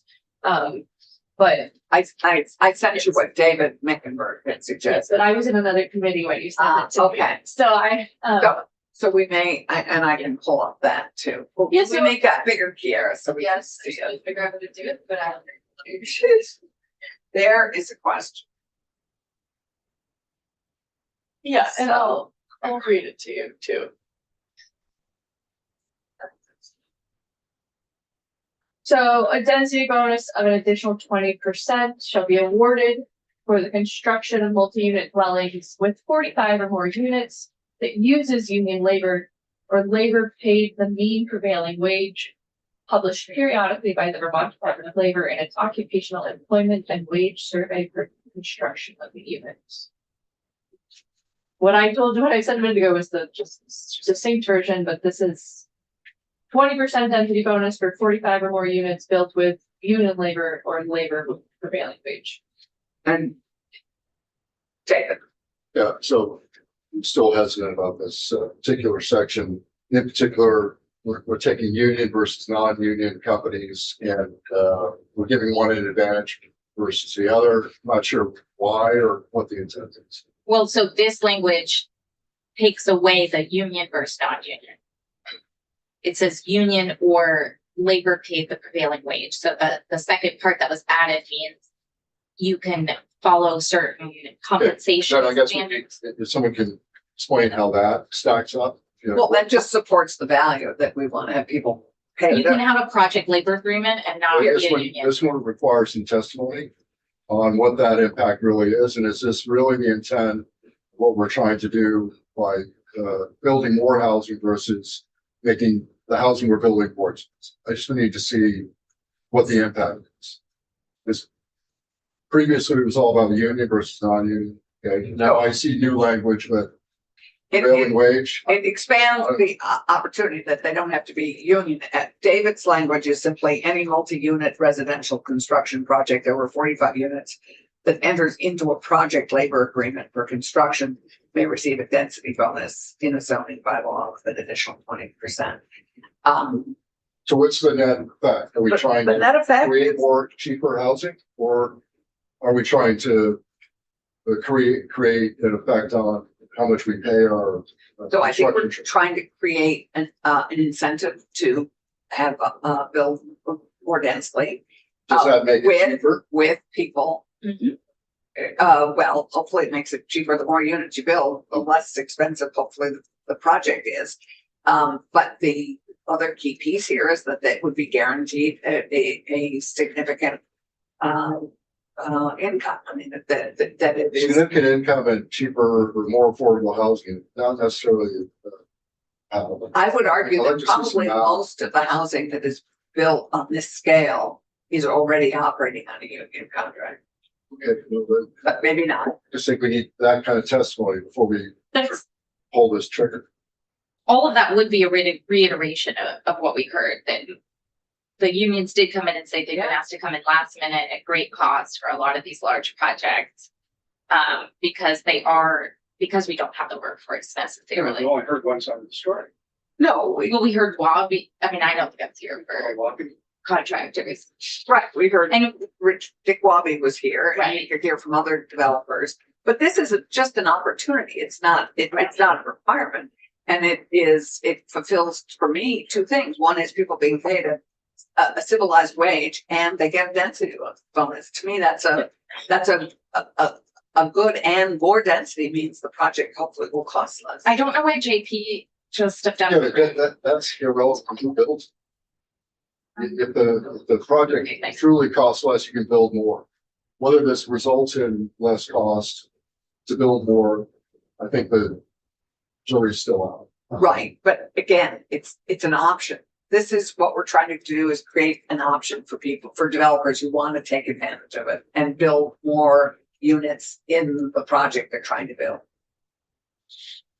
If they pay the prevailing wage, and that is, I think, assumed with a project-based agreement, correct? Is that correct? Project labor agreement. Yeah, project labor agreement. It is basically saying we are going to commit to certain compensation and safety standards for a project, regardless of whether or not the workers are union. It levels the playing field. It's Did anybody provide us with any evidence? evidence of what? That this in fact will. There's no I evidence. know JP is about to come back in, because Have other states done this? Is this, Estimated cost data would be, he's like running back up the street, so. the cost impact would be appropriate. Not just one labor union's perspective on one sentence. It's what would be to that effect? We're trying to build more housing. That's great, but It's gotta Okay, be at So I full think cost. what you see is a net effect of you'd have more units and you'd have people paid a prevailing wage. To me, those are both goods. Those are both goods that we would want to incent. This also Again, creates a. It's gotta be, column A, column B. With this, without this, it's gotta be some comparison on who benefits, who loses, including the state treasury. You can't just be. He's running up the street. I don't know what you mean by that. Who loses in the state treasury? Cost. My point is simply about cost. What's the net effect of cost? So, Period. what labor will come in and say is, It's not a verbal conversation, it's show us the map. okay, so what labor could come in and try to show you are recent projects where there was contract labor used. And then what they wanted to highlight was a lot of the large project. There was additional cost to those projects added on at the end by getting labor unions to come in and subcontract because things weren't done on time or well. So they want to be able to say, make the first argument that in fact, just because something is union, it doesn't mean it costs more. It means they're just treating people fairly. Bring in the data. And then the second question would be, Open it up to the let's say market. it does cost a little bit more, but we believe it's good to have a steady, trained workforce that has significant demand for their work. Then we would be saying you get a density bonus so that that cost gets absorbed without increasing the cost per unit. So Simply aren't convinced of the efficacy of what's been claimed and like to see something that confirms that.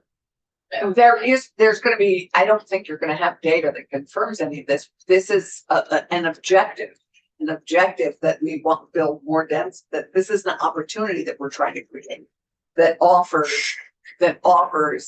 more density. You can build more units. I should have thought to text If you, like, you pay I didn't even know people you a laughed. prevailing wage. So to me, Build there- more units, pay people. a prevailing wage, and like, Show us the data. Do you want to ask AFL-CIO to comment? Yeah, so. we need both sides of the argument, Okay, okay? No, you're Not just this. But also this language has been out there and that's why AGC just came in and asked to testify. No one else has come in opposing this section. Right. The debt. so Okay, well, let's give the JP market an opportunity contract to is the respond. state, we should go directly to them and ask. David, I do. ask your question. Ask your question again. Okay, data that supports this. That this is the best use of. It's a of rewrite. the state treasury. JP Isabel with the Vermont AFL-CIO. There is the AFL-CIO Housing Investment Trust, which is testified on the other side of this building. They will invest in projects that are built by 100% union labor. We are trying to find a project for them here in Vermont to invest in, since we're trying to have as many options on the table for housing. We feel that we can be a part of that. We have the labor. And we see the AFL-CIO Housing Trust as an option. This language would meet that requirement and help us find a project for that. Take one. So I didn't hear any math that because of this, it's X% cheaper to build versus commercial developer, I could certainly, non-union. I could certainly get you a study. I think our approach on this is housing is at crisis. How can we get more investment and more jobs in Vermont? We see this as an option. We're not the only option. We understand that there are lots of folks out there. And so when you are providing incentives for housing, this is another area where there's an incentive, that there's an actual program that we could take advantage of. It's a $7 billion housing investment trust, excuse me. And I can certainly get you more information on them as well. But that's I think where this language came from.'re really looking for a large project. An opportunity An to opportunity. invest in. Everybody's looking for a large project. I mean, all companies want projects. That's the nature of capitalism and business. Right. And so they should be one company versus company A versus company B, one union, one non-union. It's all about best value. Who provides the best value for the money? In this case, state projects, whatever the case might be. But you know, that's where I don't see why one side should benefit from a density bonus or any kind of bonus that upsets that balance of competitiveness. I wouldn't stand for it as a contractor, and I don't think we should if we, representing the state, the state's treasurer. But I think you raise valid points, because quick Google searches is that when you use labor or union employment, it can usually cost 20 to 30% more. And what we're really talking about is the marginal contribution rate on those additional 20 units. And another quick Google search, that only is likely to be 10% more. So I don't know if the math is there, and I'm just doing this with a quick Google search to actually justify that people would pick this up. An But you end up econometric still losing more. analysis Yeah. that has addressed this. I'd welcome a counter argument looking at the numbers, but if you're paying 20% more in labor, you're only getting back 10% more on each market for those terms of additional what 20 you can units. make. What are you on? What website are you on? This is using Google Gemini for sources. My point is, to your point, seeing a mathematical argument of the developer looking at these two options, I can see why you would think this probably isn't going to be actually opted for. So, and the other question I have is, we are already building projects of this size and more. Why is this, and surely some of it's being used, we're using union labor, it's just puzzling to me that we haven't, that this housing trust hasn't already been able to be accessed. I would love to provide more context, but in the short period, I can tell you, for the Burlington Square project, which was kind of the hole in Burlington, and the Burlington High School project, we had contractors that bid for those projects, were not selected. In the instance of the Burlington High School project, they actually went with the higher bidder. In both instances, union labor had to come in. They were able, the ironworkers were able to come in and finish the second tower quicker than the first tower had been completed because of issues around that. So I'm saying the union experience counted there. We've got, the high school project is under budget and has, and is going to be completed ahead of time. And so, again, we're really trying to take advantage of that HIT fund and ensure that we can build a project that is 100% labor. Right. We have to pause this conversation, but to move this forward, we should figure out who we need to hear from additionally, because clearly a developer would be somebody we want to hear from. And I think how it pencils out, I think what we were trying to do is create an opportunity. It's not, you don't have to take advantage of this opportunity, but it's concerning that if it doesn't actually Pencil out. it pencils out, then it doesn't, and this is just very rough. And so I think one question would be that, Ted, one question, thank you. I think we need to figure out, I think we need our basis for discussion. The reason we have had a larger conversation about density bonuses at all is because there are a lot of things that either municipalities or government ask projects to do that don't pencil out. And what it means to quote unquote pencil out is what that cost per unit will end up being. Exactly. So if they can't even sell it for that cost per unit at market, then they aren't going to do it. So a density bonus is a tool for any public good we want to include in the project: conservation land, a bike path. Projects like the Kula project, for example, are going to do all the wastewater treatment for like the entire south end of Burlington. They want to do a big transportation hub. They're asking for state money to add public goods to their project without increasing the cost per unit. So when you do that, the question is, what tools do you then have in your toolbox to say, okay, maybe it wouldn't pencil out, but that's why we're offering you something that would not only pencil out, but then it would add more housing to the market, which is great. So it is a reward for things we believe are a public good. I believe that there are many municipalities asking projects like the Woola project to use union labor. And this is a win-win-win, where those projects then can say, okay, but then you need to bring our project up a couple stories again, because, for example, the city of Burlington has brought their project down from 12 stories to 8. Very quickly. Yes, because we need, I know that. we have I'm just, Dr. Hildebrand. I'm all about density, a sport Yes, concept, 100%. Okay, but tying it together with labor and such, I think is not necessary.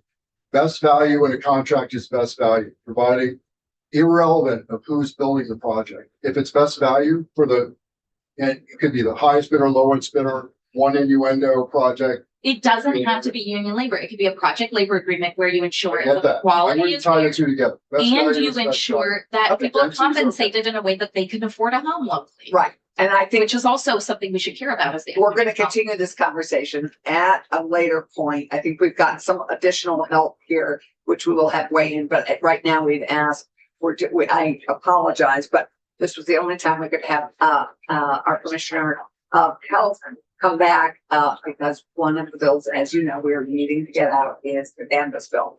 And, so welcome, Thank you. Commissioner Hildebrand. It's great to have you back. Good to be here. And I think there were a couple members who felt we needed more balance, a little more balance in our conversation about the cannabis bill. And I think that you have opportunities here to weigh in if you'd like on a couple of the key things that we're looking at. I think a lot of the objective of our cannabis bill is to make us more consistent with the states around us and pull more people out of the illicit market. And by raising the potency caps, having people using the regulated market that we have worked to create so that we have fewer people on the illicit market. But there are some concerns, I know, in this committee about the potency caps and about the packaging. And I think those are the areas that I think you were interested in weighing in on. And Tom and David and Randy, I think these are your concerns. So I take it away. Sure. So, as you said, Oh, introduce yourself. sorry, For the record. Rick Hildebrand, Commissioner for the Farm Company. This is a topic that I've done a fair amount of investigation on in recent months, but before that as well. Just for me, the context. My wife is a social worker. She works at a therapeutic work farm program in Cuttingsville called Spring Lake Ranch. The folks. Why not? All right. I love Spring Lake. Yeah. So, of note, a number of the individuals that more than half of them have this link between cannabis and psychosis. And it's something that I had heard from her a bit about. I did some research on my own and was concerning to me. So I was looking at some of the research, and there seems to be this link, this concerning link between high potency THC or cannabis products and psychosis in young people. And it has to do with in specifically in adolescence. I did have an opportunity to go there and speak with some of the residents, some of the staff persons, and some of the stories I heard were concerning. The thing that concerns me is this perception that cannabis does not have any ill effects, and to the point at which parents would be providing their children, their underage children, with cannabis because they used it for anxiety or depression or some other condition that they have, and this perception that there's no harm to children, which had led, unfortunately, people down a very bad path of cannabis addiction, spiraling, behaviors, poor school performance, dropouts. I heard a number of stories from some of the residents where these were people who were very intelligent from very wealthy families. This is a business that is caters to wealthier individuals. They don't take insurance; they're for out-of-pocket place.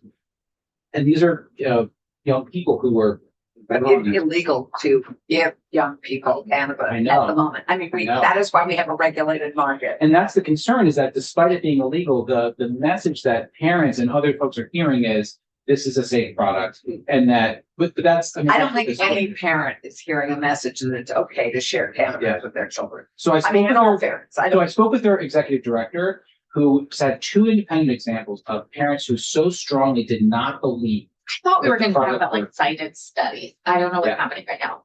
Yeah. What is your background? Like, what's your Yeah. So professional qualification? Because now you're talking about like a private facility that your wife worked at. yeah, I'm trying to give the perspective, the public health perspective, and some of the research that I've done, and frankly, some of the people that I've talked to. And I thought you were coming in with that research. yeah, I can talk about some research, but if that's helpful, I can give you, actually, there's a research article that came out just 3 I don't weeks think you ago. could do like he said, Okay. treatment about cannabis for, I'm gonna leave. And but Thomas had a question too. Sure. Thank you for coming in. I really appreciate it. And I'm struggling to get up to speed on Yeah. pot. So on potency, the one question I have, I'd love to hear your thoughts on this. I think edibles, I don't think anybody's talking about making those things stronger. Then there's the bud, the flower we call it, and then this liquid that I'm trying to learn more about.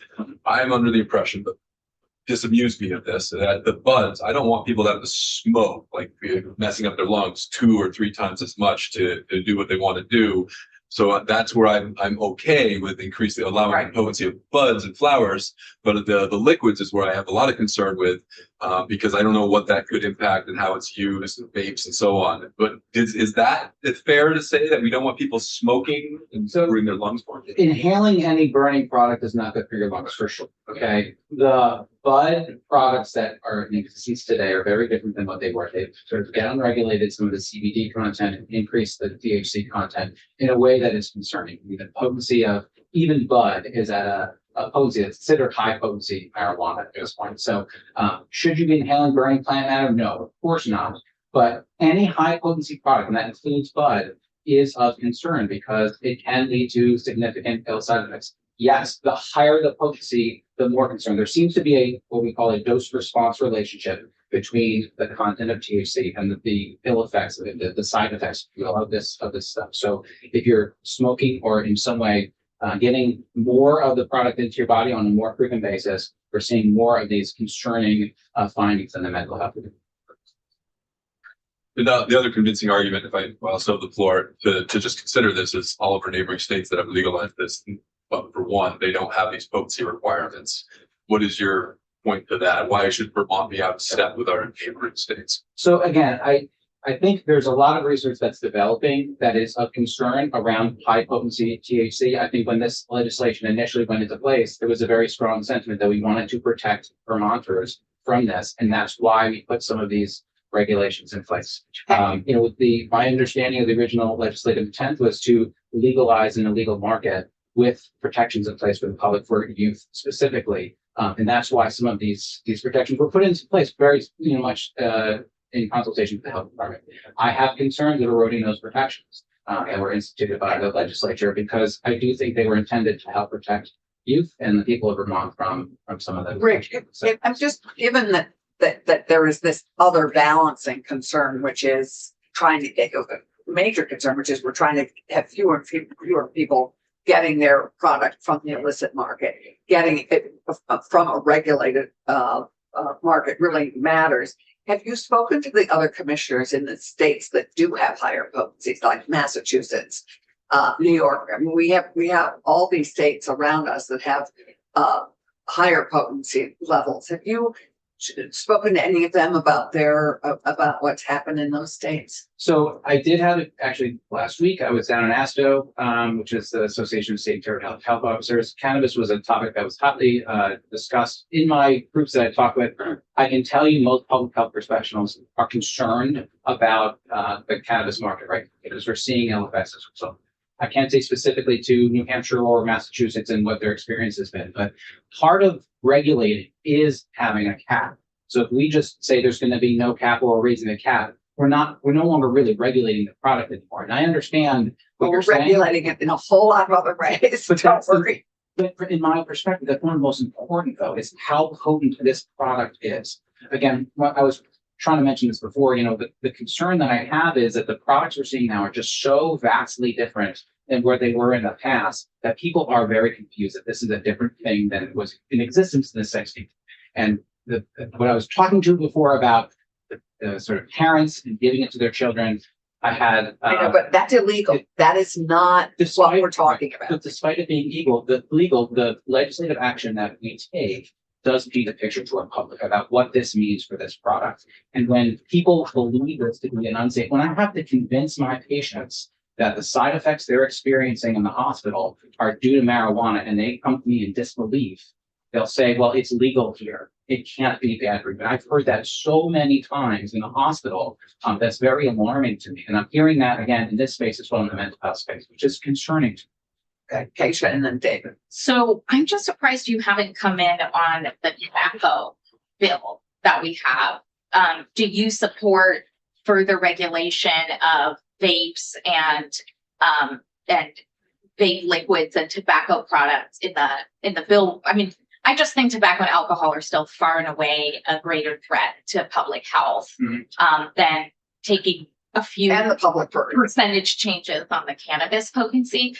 Cannabis does face way greater stigma. Pew Research came out with that yesterday. But does the Department of Health support the tobacco regulation bill that's before us? So again, I will come in and get testimony whenever you guys, I Can promise you that. email us if And- you support that? And I don't know all the details of the tobacco bill, to be fully transparent. I don't know all the regulations that are in place in that bill. I haven't been fully briefed on it. But I am in support of making sure that we're keeping our public safe. So that's whether it's tobacco, whether it's alcohol, whether it's cannabis. whether So it's you any believe in substance. limiting access to vapes? I think we should be having appropriate regulations. I haven't been read into the bill. I don't know. all I'm the- surprised that you haven't. I mean, Yeah. that I think is the greatest Yeah. public health bill we've had this session. So, and The again, big Can we say it like that, yeah, but say cigarette. David, Oh, I didn't want to gloss over the fact that Dr. Hildebrand's right, that marijuana in the sixties is radically different from marijuana at 2026. And so when we're talking about incrementally increasing potency on top of where it's already come from, there's caution. And I think we just need to hear that caution. yep, and I think We're we're not here. neglected with tobacco and what have you. This is. Did you have research? yeah, so anyway, this is something that was literally published 3 weeks ago. The largest study that I've seen to date out of California involved 400,000 youth. And it's a longitudinal study over many years that looks at, again, the same link between cannabis use and mental health disorders, specifically psychosis, bipolar disorder. I don't want to go through the details of this study, but this is the most compelling article I've seen to date on this particular topic that is of concern. It shows a significant increase in this correlation between cannabis use and psychosis. And But you're I going to think- get us your opinion on the tobacco bill. I can certainly do that. Yes. But I think the biggest concern I have here is we're not really addressing youth in this, in as much as it is already illegal for anyone under 21 to even purchase or obtain it. One of our concerns in the vaping bill is how much access youth seem to have in being able to purchase nicotine, which they're getting addicted to at an alarming rate. And so we're trying to rein that in. I know that there's concerns about some of the consistency in this, but we're not. I mean, it's already illegal for young people to be accessing it. I realize that people access it, but we're not. There isn't anything in this bill that addresses, reducing exposure to young people because it's illegal already for them to possess it or purchase it. I completely hear you. I also know that if we increase access, our youth will have more access to this. I mean, if we increase potency. If we increase the access to this higher potency product, our youth will have access. Because again, what I've heard time and time again is people are getting. So your concern is really that by increasing the potency and making it more consistent to the region around us, we're increasing the access. opportunity for young people to, even if they aren't legally allowed to have it. The times of concern are 14 to 25. That's when the effects are seen to be the most prominent. It's not exclusive to there. There are people who are developing conditions in their 50s, but for the real, a lot of these studies are really focusing on that cohort specifically because we know how the neurodevelopment is during that time and how it's being affected by cannabis. And by and large, you have looked at the bill that we are looking at now. Yes. And you do not believe that it is wise that we pass the bill with the increased potency, correct? Correct. I think there's a couple of pieces the other piece I would say that is of some concern is having an increased quantity available because of some of the poisoning data that we've seen. Dr. Bell, a pediatrician, had expressed that to me. I can understand that concern as well. And is it your sense that that is a view that is held widely in the medical community with respect to the public health community that you represent? Yes. I would say that. And are other states acting on those concerns? Every state is very different in this, I gotta tell you, and that's. Have you something seen any other states that have acted to restrain these kinds of changes? I don't know the full answer on every state, to be completely honest, but I know that's been an active discussion. So I know, we hate to rush you because it's the end of the time, as you know. And do you think it would be useful for you to come back with additional information? I Do you believe always you have got to come back. Yeah, we don't have much time. We just have this week. Well, yeah, But I we think- don't want to rush through. doing I agree something that that's we're bad. gonna, if we're not gonna get it right, we'll take it out. The question I have for you, and I'd really like to ask you to weigh in with the states around us, because the states around us have no limit, and many of the states around us have no limits. So Maine, Yeah, some do. New York, and New Jersey all have no limits. Connecticut is still 60% as we are. And Massachusetts, it's the one that has raised it only to 70%. The others have no limits. So in a way, it would be, I think we would, at least I would really appreciate compare any data you have from the other states about whether what the effects have been of having no limits or having it raised to 70, which is in Massachusetts. And again, the thing I must caution is that the rates of psychosis are not so high that we're going to see a dramatic change over a short period of time. We're going from 60 to Right. 70%. It's going to take a while. The concern that I think we have public health, there seems to be this dose response relationship. If we have kids exposed to a high number of milligrams of THC, there's an increased incidence of psychosis, and that is a concern. Whenever you're increasing sort of the amount that's been. Thanks. Really appreciate your testimony. Thank you, sir. Thank you for making time for us for this week, because I know it's a busy week for you. And we can go. Busier for you guys. I'm gonna put it that way. We can go offline. Yeah. And I guess, and now that you're how many months in?